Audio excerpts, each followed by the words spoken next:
Reggie gets the outside pass. Here is Schrempf over Johnson. When Newman gets healthy. So a 6-1 halftime lead is cut down to 2, and Detlef Schrempf quickly adds 2 more to the total. Det now with 17 points. Good ball movement and good shots. Reggie inside to Fleming, back out to Det, top of the circle, great ball movement.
What's going on, ladies and gentlemen, and welcome to Gold School Retro episode 12, where I'm here to talk about one of the best European players to ever touch the NBA hardwood, Detlef Schrempf.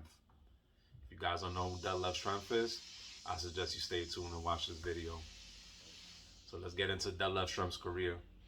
He started off born and raised in Germany, where he played for the youth team in Germany. Moved over here to Seattle, Washington in his final year, where he ended up playing for Centralia High School, where ultimately he won a state title for them, and he was one of the main focal points and team captains for that team. Goes on to his collegiate career, where he plays for the Washington Huskies all 4 years, where he was 2-time All Pac-10 and got his team to win 3 regular season titles, and actually took them to the Sweet 16. And he was a big reason for that. He goes into the league and gets drafted by the Dallas Mavericks, where he spends his first 4 years. In the first round, gets picked number 8. Comes in, has a good solid 4 years as a rookie, and then starts turning it up. Once he gets traded to the Indiana Pacers for Herb Williams, that's when he actually worked his way into the starting lineup. He was putting up numbers of 14 points, 6 rebounds, and 3 assists a game, while shooting at a 47% clip from the three-point line. And he sat at the top of the league many times, second in three-point percentage, one season where he shot 51%. Indiana had some really good teams, and unfortunately he got dealt, which uprooted his career when he got dealt to Seattle Supersonics. If you guys don't know about those 90 Sonic teams, I suggest you watch the videos on them, because that team actually went to the finals with Detlef Schrempf in 1996, where he won multiple Sixth Man of the Year awards and was a big part of those teams that contended and went to the finals. Unfortunately, they lost to the Michael Jordan Bulls, but that team went on a lot of great runs, and Detlef Schrempf was a big part of it. And one thing I loved about Detlef was that his acumen. I mean, this man was 6'10" and had the shooting touch of a shooting guard. And it was just so uncanny, because most European players, he set the tone for a lot of European players, because he was actually the first European player to win both those awards, Sixth Man of the Year, and make multiple All-Star teams. And he was the first one elected to that.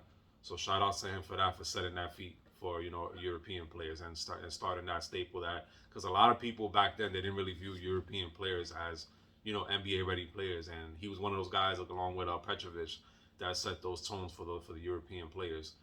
And you remember those Supersonic teams, man. They had Gary Payton, they had Hersey Hawkins, who was a 3-and-D defensive stopper. They had Sean Kemp, Rain Man. They had, who else? They had Gary Payton, obviously the glove, one of the best point guards ever to touch the hardwood. And Sam Sleepy Perkins, man, another big man with a shooting guard touch. And I remember as a kid watching those teams, and those teams were phenomenal. They went on a lot of runs. They went through a lot of good teams, being Jazz, being a lot of good, because the Western Conference was a powerhouse back then. And it was just unfortunate that they ended up running into Michael Jordan, one of the greatest players of all time, and they couldn't get over that hump. But Detlef Schrempf was a big part of that. And he was just like, he set the stable for the six man coming off the bench because he won those awards multiple times, twice. And he made All NBA third team, which was phenomenal for a European player to get that far. I think he could have been second team, but he made it to the third team. And that's a phenomenal feat in itself. And I think the Grand Teuton was just a phenomenal player. I mean, he can get you a bucket. And one thing I think that was underestimated with Detlef Schrempf was that his way to get it, like he could actually post up and shoot the fadeaway for a guy his height and his height and his weight. But he goes also, to me, was an elite cutter, man. I've seen a lot of games with Detlef Schrempf where he knew how to get into the paint, especially cutting off ball. I think he was probably one of the best cutters off ball in the 90s, and it's not really like mentioned a lot. But as a basketball connoisseur like myself, I admired it from Detlef Schrempf because he was just that good. I loved everything about him. I loved his attitude. I loved his team first spirit. I love that how Gary Payne and Sean Kemp, how good they talk about him, all his teammates. And the Grand Teuton was just something to watch, man. I mean, that skill set, and I love the way he set the tone for the European players coming into this league. And, he paved the way, and he sits at the top with the list with Dirk Nowitzki, Daniel Theis as the only European players to actually reach the NBA Finals. So that's also pretty dope and a dope feat of Detlef Schrempf. And one thing I always admired about him too is that, he wherever he went, he was basically a big part. Whether it was coming off the bench, he could start. To me, he was a jack of all trades, man. Because I mean, you don't find many guys that can actually rebound at that level, pass the rock at that level, and shoot the three ball at the level he did. And he was good with his back to the basket on shooting fadeaways as well. And to me, he was just a jack of all trades. And there's one thing I admire about Detlef Schrempf to this day. I feel like he doesn't get the love and recognition that he should. But I just love this game in every facet of the way, man. I just thought he was just such a phenomenal basketball player. And I would have loved to see him win a title. I mean, unfortunately, he didn't win the title. But I would have loved to see him win a title. But, Michael Jordan was just, at the end of the day, was just too much.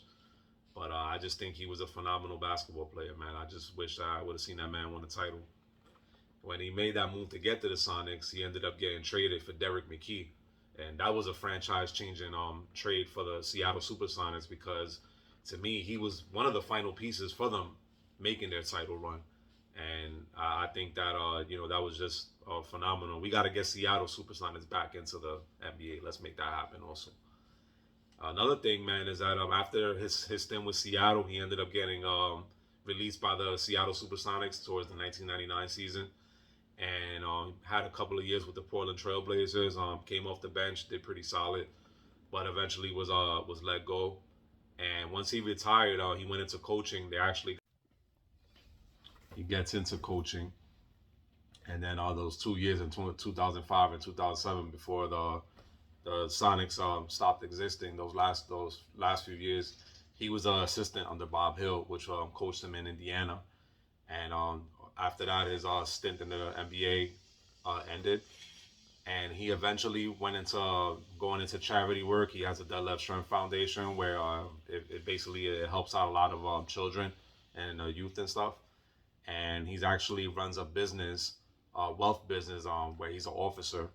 And he has a big factor into that too. So he's gotten into a lot of charity work, and he actually won a citizenship award through Seattle, Washington, through his charity work. So he has a golf event where he's raised over $10 million towards children's activities and stuff. So I feel like with him, that's just a wonderful feat. He's a good guy on and off the court, and that guy deserves a lot of credit, Detlef Schrempf, for everything that he's done, throughout his career and off the court. And his golf foundation has raised so much money to help towards those charities, and he's won multiple awards because of it. So this is gonna conclude. So that's gonna conclude Gold School Retro NBA episode 12. Thank you guys for tuning in to Detlef Schrempf tribute, and I hope you guys enjoyed it. Remember to follow me on Twitter, Ariel Zemian, and show love, man. Continue supporting me, and Spotify as well. Thank you guys. One love. See you on the next episode.